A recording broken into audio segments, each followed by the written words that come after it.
6.25 전쟁 당시 성직자들은 공산군에 납치되거나 피살되는 순환을 겪었습니다. 그렇다면 사제를 양성하던 소신학교는 어땠을까요?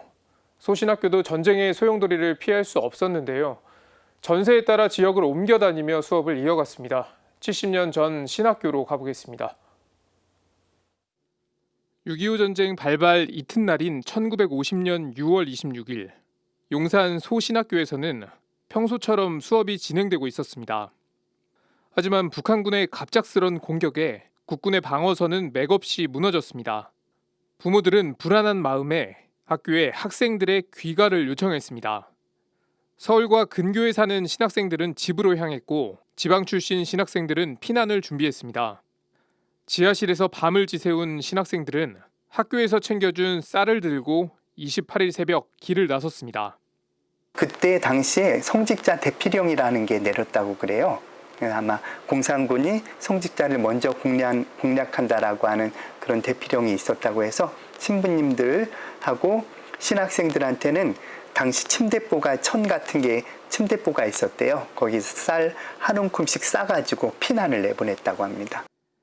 하지만 교장 이재현 신부와 교사 백남창 신부, 긴급 피난을 온 동성중학교 정진구 신부는 용산 소신학교를 지켰습니다.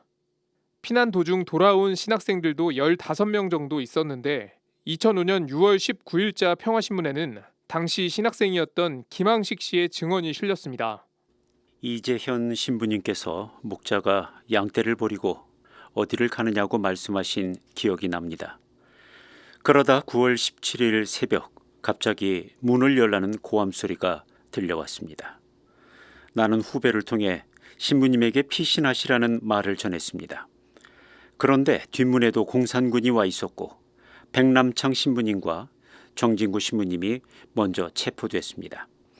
이재현 교장 신부님은 교장실에서 흔들림 없는 자세로 붙잡혀 강제 납치되셨습니다.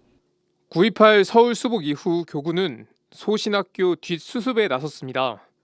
하지만 전쟁이 끝나지 않은 데다 중공군까지 개입하면서 서울에서 수업을 하긴 어려웠습니다. 결국 소신학교 본부와 교사 신부들은 열차를 타고 부산으로 피난을 떠났습니다. 소식을 들은 학생들은 일사후퇴를 전후해 속속 부산으로 모여들었습니다. 교구는 수업 재개를 위해 안전한 곳을 물색했고 결국 1951년 1월 고심 끝에 제주도로 또다시 이동했습니다. 이후 유엔군의 반격으로 소신학교는 석 달 만인 1951년 4월 다시 본토로 돌아왔습니다. 임시 교정을 마련하기 위해서는 학생 100여 명을 수용할 수 있는 시설과 땅이 있어야 했습니다. 또 추후 서울 복귀를 위한 편의까지 고려해야 했습니다. 그래서 새로운 피난지로 낙점된 곳은 경남 밀양.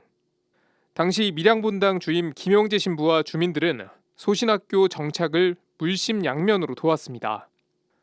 학생들은 흙 벽돌과 군용 천막으로 만들어진 교실에서 사제의 꿈을 키워나갔습니다. 그리고 1953년 7월 27일 정전협정이 체결되면서 전쟁이 멈췄습니다. 소신학교의 서울 복귀가 논의됐고 1953년 11월 6일 마침내 긴 피난 생활이 마무리됩니다. 전쟁의 포화 속에서도 성소의 못자리를 이어가려고 했던 노력들 덕분에 사제는 쉼 없이 배출됐고 이는 한국 천주교회를 지탱해온 원동력이 됐습니다. 지금까지 앵커 리포트였습니다.